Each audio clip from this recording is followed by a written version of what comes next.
بسم الله الرحمن الرحيم. قال الإمام ابن كثير رحمه الله في بيان قول الله عز وجل: يا أيها الناس قد جاءتكم موعظة من ربكم وشفاء لما في الصدور وهدى ورحمة للمؤمنين. قل بفضل الله وبرحمته فبذلك فليفرحوا هو خير مما يجمعون. قال يقول تعالى ممتنا على خلقه بما أنزل إليهم من القرآن العظيم على رسوله الكريم: يا أيها الناس قد جاءتكم موعظة من ربكم، أي زاجر عن الفواحش، وشفاء لكم وشفاء لما في الصدور، أي من الشبه والشكوك، وهو إزالة ما فيها من رجس ودنس، وهدى ورحمة، أي فحصل لها الهداية والرحمة من الله تعالى، وإنما ذلك للمؤمنين به والمصدقين والموقنين بما فيه، كقوله تعالى: وننزل من القرآن ما هو شفاء ورحمة للمؤمنين ولا يزيد الظالمين إلا خسارا، وقوله: قل هو للذين آمنوا هدى وشفاء والذين لا يؤمنون في آذانهم وقر وهو عليهم عمى أولئك ينادون من مكان بعيد. وقوله تعالى: قل بفضل الله وبرحمته فبذلك فليفرحوا هو خير مما يجمعون، أي بهذا الذي جاءهم من الله من الهدى ودين الحق فليفرحوا، فإنه أولى ما يفرحون به، هو خير مما يجمعون، أي من حطام الدنيا وما فيها من الزهرة الفانية الذاهبة لا محالة، كما قال ابن أبي حاتم في تفسير هذه الآية وذكر بسنده عن بقية يعني ابن الوليد عن صفوان بن عمرو قال: سمعت أيفع بن عبد الكلاعي يقول: لما قدم خراج العراق إلى عمر رضي الله عنه خرج عمر ومولى له، فجعل عمر يعد الإبل فإذا هي أكثر من ذلك، فجعل عمر يقول: الحمد لله تعالى، قل بفضل الله وبرحمته، ويقول مولاه: هذا والله من فضل الله ورحمته. فقال عمر: كذبت، ليس هذا هو الذي يقول الله تعالى: قل بفضل الله وبرحمته فبذلك فليفرحوا هو خير ما يجمعون، وهذا مما يجمعون، يعني أن طاعة الله خير مما يجمع من الأموال، وهذا من الأموال ليس من فضل الله ومن رحمته إلا مذكور في الآية، وإن كانت تلك من فضل الله ومن رحمته بالعبادة إعطائه، لكنها ليست هي المذكورة من المعنية في الآية، فالمال فضل الله. وقد أسنده الحافظ أبو القاسم الطبراني فرواه عن أبي زرعة الدمشقي عن حيوة بن شريح عن بقية فذكره، وقال رحمه الله في بيان قول الله عز وجل: قل أرأيتم ما أنزل الله لكم من رزق فجعلتم منه حراما وحلالا، قل الله أذن لكم أم على الله تفترون، وما ظن الذين يفترون على الله الكذب يوم القيامة، إن الله لذو فضل على الناس ولكن أكثرهم لا يشكرون. قال ابن عباس ومجاهد والضحاك وقتادة وعبد الرحمن بن زيد بن أسلم وغيرهم: نزلت إنكارا على المشركين فيما كانوا يحلون ويحرمون من البحائر والسوائب والوصائل، كقوله تعالى: وجعلوا لله مما ذرأ من الحرث والأنعام نصيبا، الآيات. وقال الإمام أحمد: حدثنا محمد بن جعفر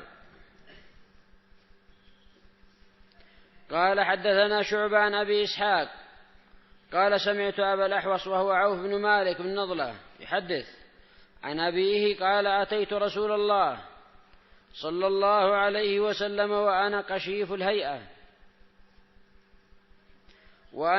الهيئة فقال هل لك مال؟ قال قلت نعم. قال من أي المال؟ قال قلت من كل المال، من الإبل والرقيق والخيل والغنم. فقال إذا آتاك الله مالا فليرى عليك. وقال هل تنتج إبلك صحاحا آذانها فتعمد إلى موسى فتقطع آذانها فتقول هذه بحور وتشقها أو تشق جلودها وتقول هذه صرم، هي التي صرمت أذنه أي قطعت الأوثان. جمع بحيرة، بحر جمع بحيرة.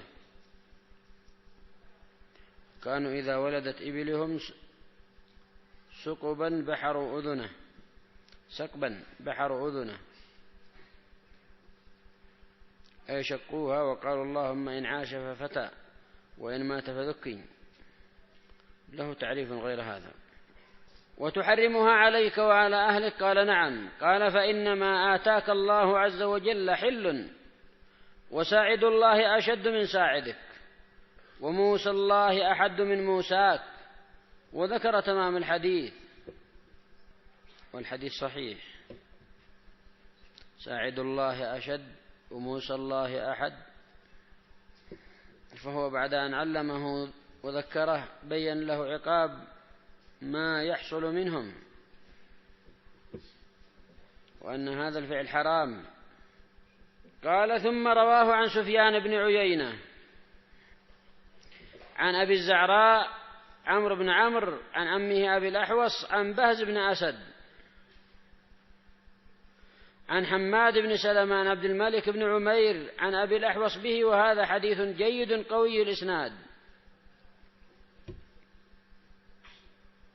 وقد أنكر الله تعالى على من حرم ما أحل الله أو أحل ما حرم بمجرد الآراء والأهواء التي لا مستند لها ولا دليل عليها، ثم توعدهم على ذلك يوم القيامة فقال وما ظن الذين يفترون على الله الكذب يوم القيامة، أي ما ظنهم أن نصنع بهم يوم مرجعهم إلينا يوم القيامة.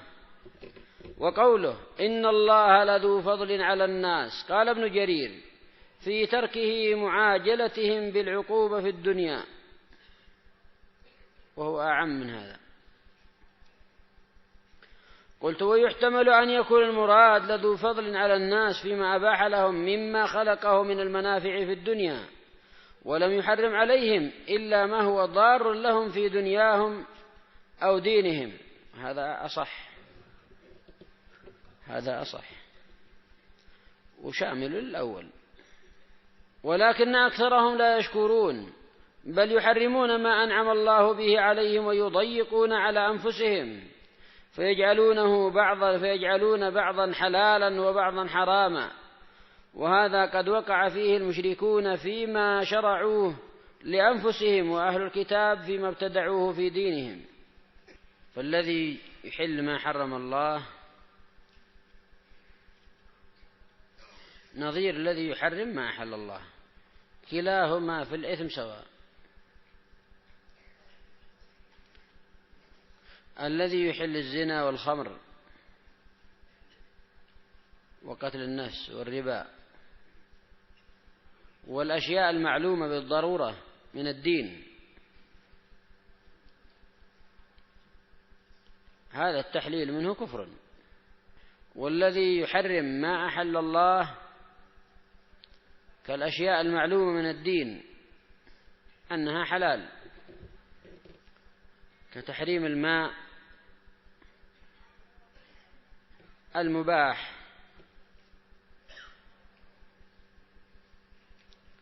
وغير ذلك من المباحات الواضحة، أيضا نظيره في الاعتداء على شرع الله. ولا تقولوا لما تصف ألسنتكم الكذب هذا حلال وهذا حرام لتفتروا على الله الكذب إن الذين يفترون على الله الكذب لا يفلحون.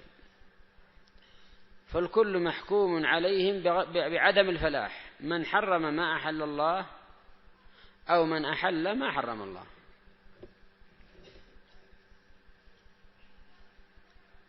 وفي الآية متاع قليل ولهم عذاب أليم،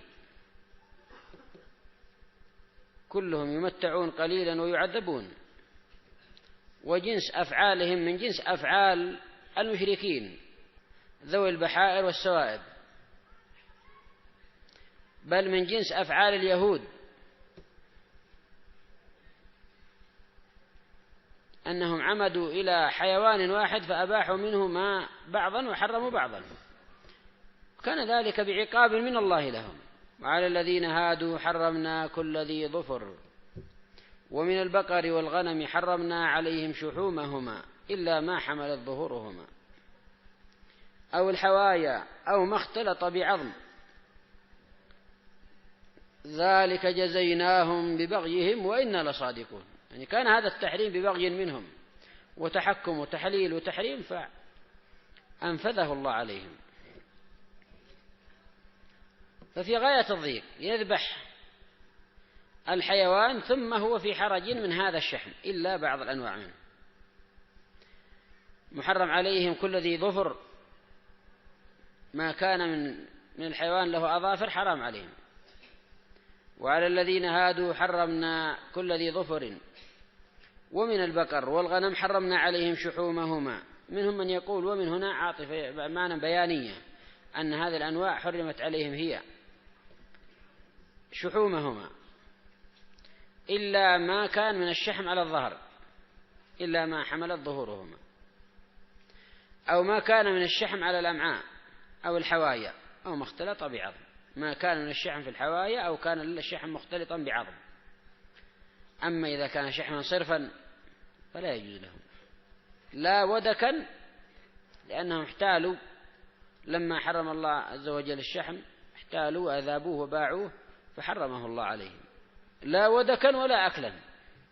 وقال ابن أبي حاتم في تفسير هذه الآية حدثنا أبي قال حدثنا أحمد بن أبي الحواري قال حدثنا رباح قال حدثنا عبد الله بن سليمان قال حدثنا موسى بن الصباح في قول الله عز وجل إن الله لذو فضل على الناس، قال إذا كان يوم القيامة يؤتى بأهل ولاية الله عز وجل فيقومون بين يدي الله عز وجل 3 أصناف. قال فيؤتى برجل من الصنف الأول فيقول عبدي لماذا عملت؟ فيقول يا ربي خلقت الجنة وأشجارها وثمارها وأنهارها وحورها ونعيمها وما أعددت لأهل طاعتك فيها فأسهرت ليلي وأظمأت نهاري شوقا إليها.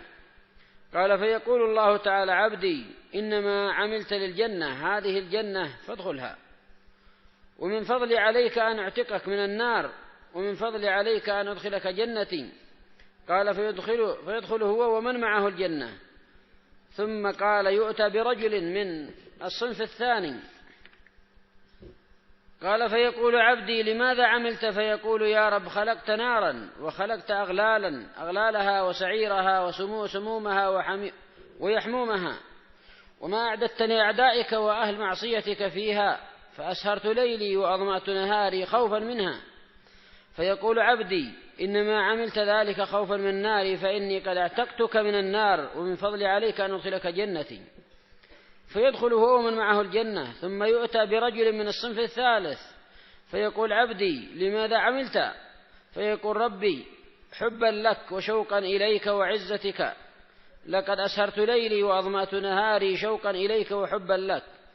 فيقول تبارك وتعالى عبدي إنما عملت حبا لي وشوقا إلي. فتجلى له الرب جل جلاله ويقول فيتجلى له الرب جل جلاله ويقول ها أنا ذا فانظر إلي. ثم يقول من فضلي عليك إلى أن أعتقك من النار وأبيحك جنتي وأزيرك ملائكتي وأسلم عليك بنفسي فيدخل هو من معه الجنة. أحمد بن أبي الحواري فيه كلام. والواجب على المؤمن أن يعبد الله عز وجل خوفا وطمعا ومحبة. إنهم كانوا يسارعون في الخيرات ويدعوننا رغبا ورهبا وكانوا لنا خاشعين. ومن الناس قال الله عز وجل: من يتخذ من دون الله أندادا يحبونهم كحب الله والذين آمنوا أشد حبا لله. وربما كان هذا من ما لم يفهمه الصوفية فهما واضحا، وتجد أحدهم يقول: أنا لا أعبد الله طمعا في جنته ولا خوفا من ناره. وهذا القول ضلال ضلال. ربنا إنك من تدخل النار فقد أخزيته وما للظالمين من أنصار. ولمن خاف مقام ربه جنتان: وأما من خاف مقام ربه ونهى النفس عن الهوى فإن الجنة هي المأوى. يوفون بالنذر ويخافون يوما كان شره مستطيرا ويطعمون الطعام على حبه مسكينا ويتيما وأسيرا إنما نطعمكم لوجه الله لا نريد منكم جزاء ولا شكورا إنا نخاف من ربنا يوما عبوسا قمطريرا فوقاهم الله شر ذلك اليوم لقاهم نظرة وسرورا.